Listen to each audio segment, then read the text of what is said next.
Good morning, good afternoon, good evening, whatever time you're seeing this video. We are today going to discuss the Heckscher-Ohlin model. Professor Heckscher was from the University of Lund in Sweden, and Bertil Ohlin was a student, and they developed a theory of international trade based on comparative advantage. But the difference between Heckscher-Ohlin model and the Ricardian model is that here the trade takes place because of differences in factor endowments. In the Ricardian model, the trade took place because of the differences in technology. So here the source of comparative advantage are the differences in endowments. So Heckscher-Ohlin model comes with various assumptions. First, I'm going to spell out the statement of the Heckscher-Ohlin model. Then I'm going to write the assumptions and then prove it using the factor price definition and the physical definition of what is a capital rich or a labor rich country. So here I'm going to write the assumptions of the model.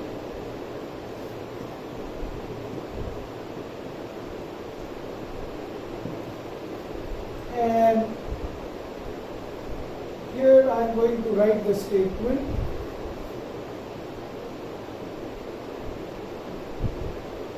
A country exports the good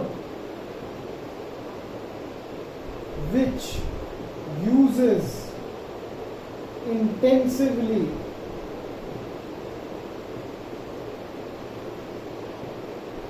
its abundant factor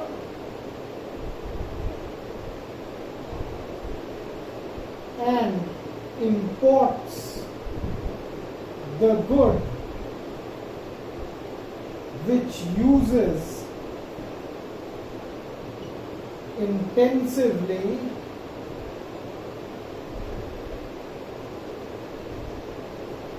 its scarce factor.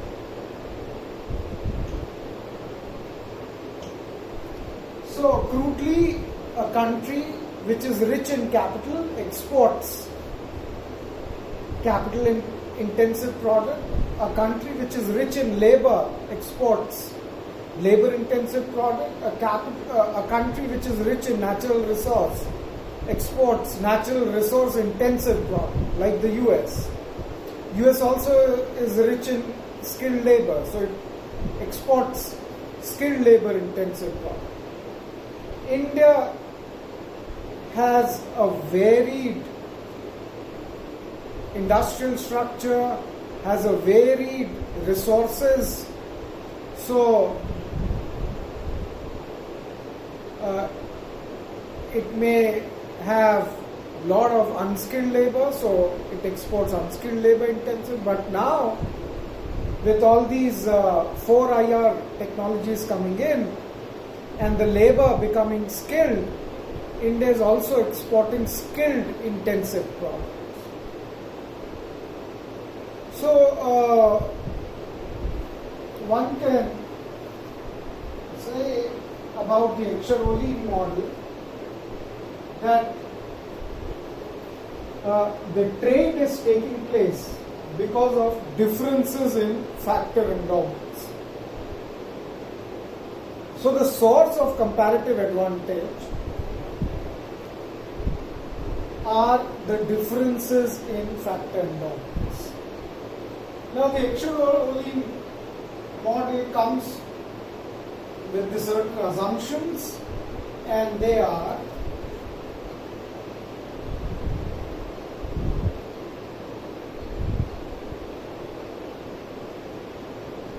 countries differ in terms of factor endowments.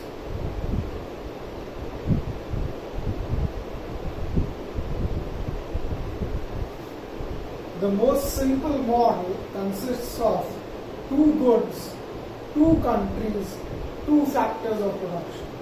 So two goods, two factors,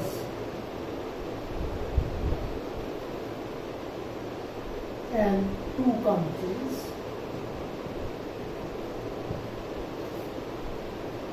Factor intensities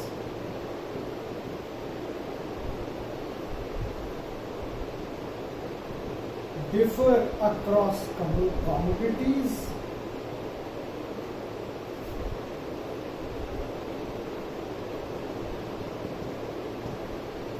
Fourth,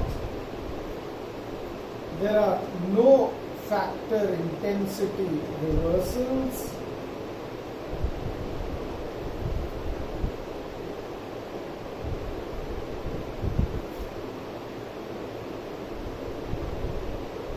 Factors are perfectly mobile.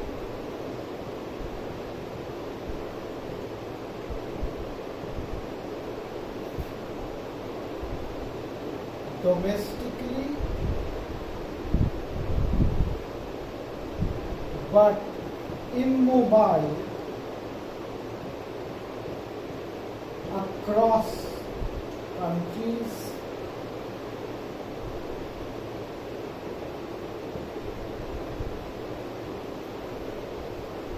Perfect competition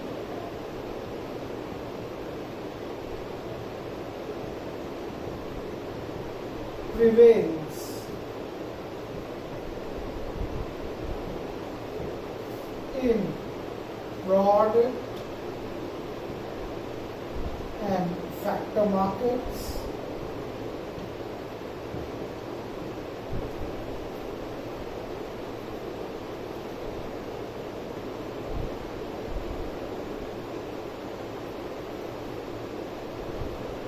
Tastes are similar and homothetic.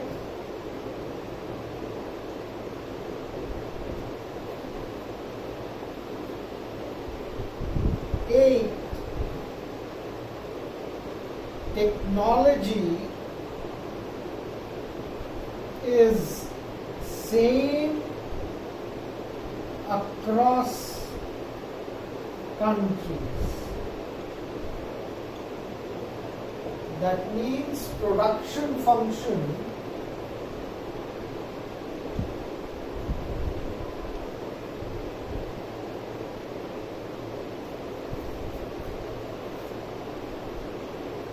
is same across countries.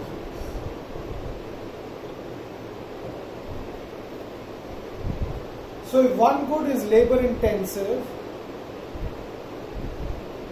and another good is capital intensive in the home country, it will be the same in the foreign country. Unlike the Ricardian model, here you assume that the technology is all same across countries. Tastes are similar, that means the community indifference curves are all same, and homothetic means that the income elasticity of demand for that good is all same. That has connotations for the relative consumptions. So even if the incomes differ across countries, relative consumption for that good remains the same. Now, basic micro tells us that if you build a ray from the origin, countries will consume on that same ray because the relative consumption remains the same. So your expansion path will be a point starting from the origin and going up, while both countries would consume on the same way. perfect competition prevails in both product and factor markets. That means each producer is a price taker, unlike the monopolist who is a price maker. And because it's perfect competition, goods are homogeneous. And so in the long run, in perfect competition, prices are equal to average cost, meaning that each firm will only earn normal profits in the long run. In the short run, you may earn supernormal profits and losses, but in the long run, you may only earn normal profits. Now, what do you mean by normal profits? If each factor of production is paid their opportunity cost, that means they are paid according to their marginal productivities, it means that you are earning normal profit. So it comes with a special parlance. Anything above normal profits, or what accountants say economic profits, are called supernormal profits. So in perfect competition, in the short run, you may earn normal profits, supernormal profits, or economic profits, or you may have losses. But in the long run, you will only earn normal profits. So you pay that much such that factor of production remains in that particular firm. Then factors are mobile domestically. That means the wages or the returns to capital are all same across the sector. But what's important to note is that they are immobile across countries. So it's an assumption that factors cannot move. So it's not the case that if the IT professional from India gets a higher wage in Germany, he will move from here to Germany such that at the end the wages will get equalized. Right? So that's a very deep assumption, because it will have connotations of what trade would do. In fact, you will see that trade is a substitute for the movement of the factors of production. And one of the offshoots of this model is that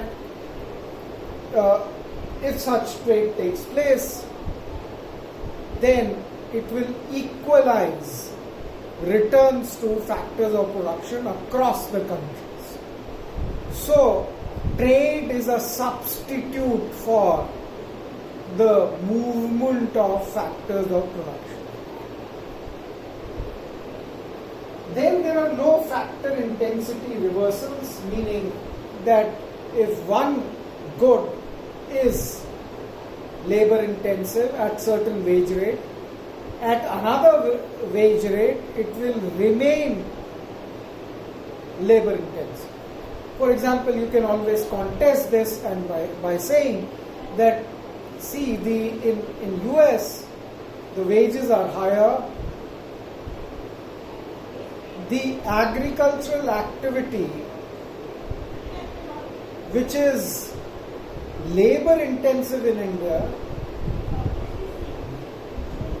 the same activity is capital intensive in US.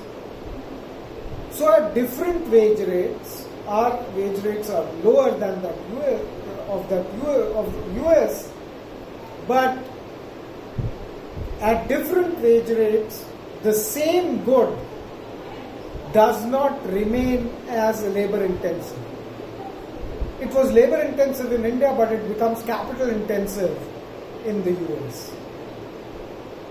So in this case, there are factor intensity reversals. So when I say that there are no factor intensity reversals, it means that at different relative wage rates, the good remains either labor intensive or capital intensive or factor intensive. Then the most simple model of Heckscher-Ohlin talks of two goods, two factors of production in two countries, and importantly, countries differ in terms of endowments. So if you recall our lecture on the Ricardian model, right at the beginning I said that there are certain conditions when trade would not take place. One was endowments are same, second was technology is same, third our tastes are same, fourth was production was neoclassical, and fifth that perfect competition prevails. So here today we are discussing the Heckscher-Ohlin model, and we are saying that one of those assumptions get violated, in the sense that here we are considering countries in which the endowments differ. So some are capital rich, some are labor rich, another is, say, natural resource rich. So we are assuming that endowments differ. Now if endowments differ, then what Heckscher-Ohlin is saying, that a country exports the good which uses intensively its abundant factor and imports the good which uses intensively its cost factor. Or crudely, a country which is rich in capital exports capital intensive product. A country which is rich in labor exports labor intensive product. So now my next job is to tell you the proofs of the Heckscher-Ohlin model. So first we will be using the price definition, and then I will be using the physical definition. So now I will wrap this portion and I will prove the Heckscher-Ohlin model.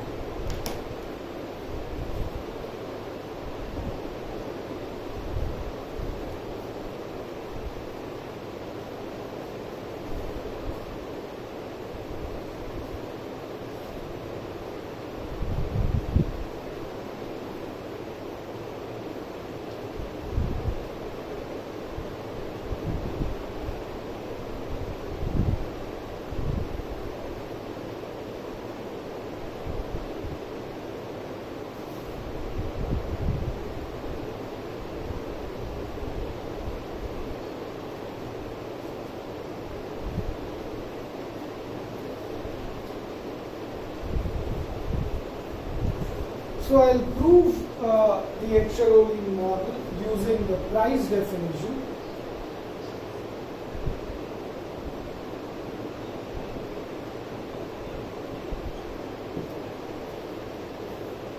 Using the price definition. Now for this you need to understand this three-pronged diagram, where in the x-axis you have relative wage rate,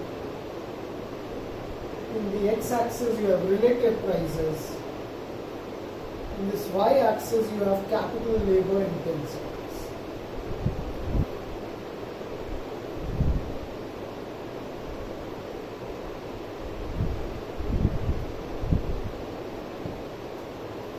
So here the assumption is the x is labor intensive in both the countries. Y is capital intensive because technology is all same, production function is all same. So because perfect competition prevails, one can prove mathematically that there will be a one-to-one relationship between relative prices and relative wage rates and the factor intensities given by capital labor ratio. So why is this so? Because you can think that if the relative wage rates go up, then you tend to substitute more of capital to the labor. Reason being that there will be a demand for capital because your labor will become more dear. And because X is labor intensive and Y is capital intensive, a higher relative wage rates would mean that the relative demand for labor would go up, and you are operating on the production possibility frontier. So if you decrease Y, which is a capital intensive product, not much labor is forthcoming from the decline in production of Y. So as a result, the relative wage rates go up, and X, which is a labor intensive product, it means that the relative price of the labor intensive product goes up. So therefore, there is one-to-one correspondence between relative prices and relative wage rates. There is also one-to-one correspondence between relative wage rates and capital intensities, because as the relative wage rates go up, you tend to employ more of capital to labor. So you can see whether it is X or Y, if relative wage rates go up,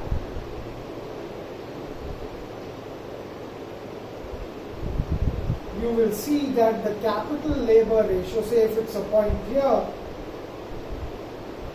this is the capital, this is the capital labor ratio used for X and Y.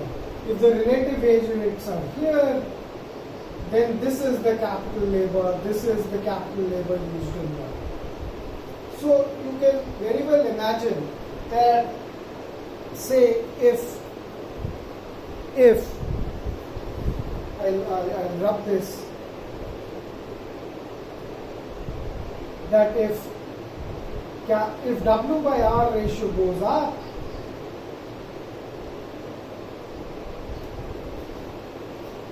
you find that the capital labor ratio, relative factor intensities, they go up. But here you can see that whatever is the wage rate, Y will be more capital intensive than X, because that is by assumption that X is labor intensive, Y is capital intensive. Now if you have to prove the Excher-Ohlin by the price definition, the only thing that you need to do, you have to assume, say W by R in country A is less than W by R in country B. So what we are making an assumption,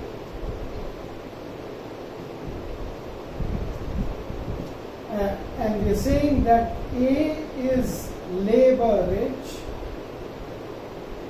A is labor rich because the relative wage rates in A is less than the relative wage rates in B. So this is an assumption that we are making. So this is the price definition. When we say A is labor rich, we mean that relative wage rates in A is less than relative wage rates in B. And because we have said that relative wage rates and relative prices, they have one-to-one correspondence, the only thing that we need to do is to find out the relative prices which exist in country A and B. This is Px by Py will be the prices which will prevail in A and B. So this relative wage rates in A is less than relative wage rates in B implies that Px by Py in A is less than Px by Py in B. And we have read that a country has a comparative advantage in the production of a good if it can produce a good at a lower opportunity cost or lower relative prices. So Px by Py in A is less than Px by Py in B, meaning that A has a comparative advantage in the production of the good X, and B has a comparative advantage in the production of good Y. And you can see that X is labor intensive and Y is capital intensive. So a labor rich country has a comparative advantage in the production of good X. A capital intensive country has a comparative advantage in the capital intensive crop.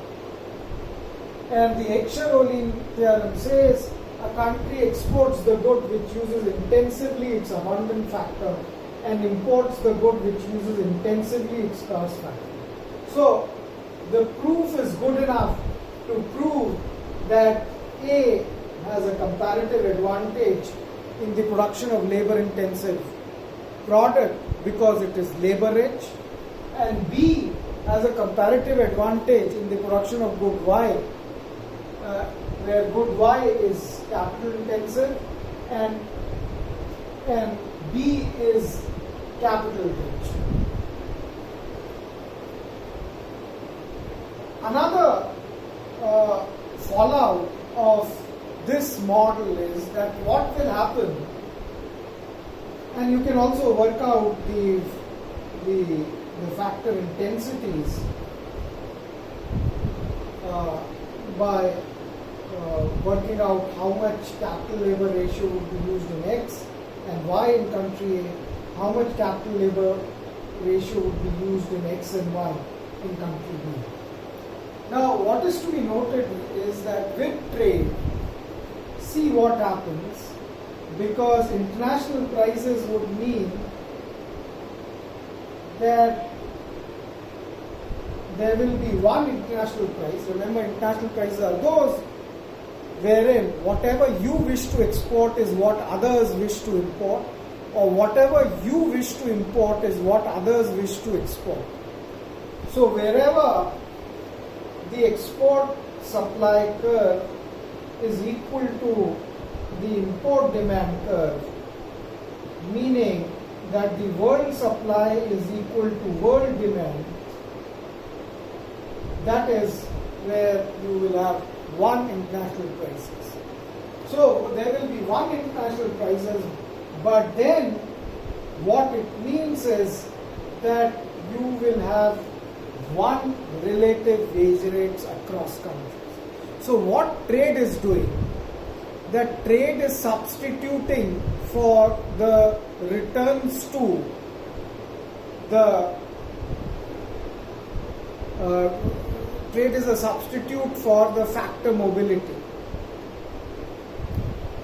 So eventually what trade would do will be that the relative wage rates would be same, the returns to factors of production would be the same. So that's a powerful message coming out of the Ekscher-Ohlin model. So what we are seeing today is using the price definition to prove the Ekscher-Ohlin model, and then discussing one of the offshoots of the model, which is the factor price equalization theorem, which says that trade would equalize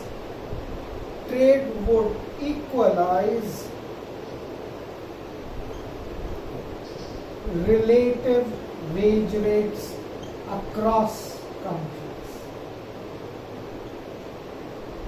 So trade is a substitute for movement of skilled labor.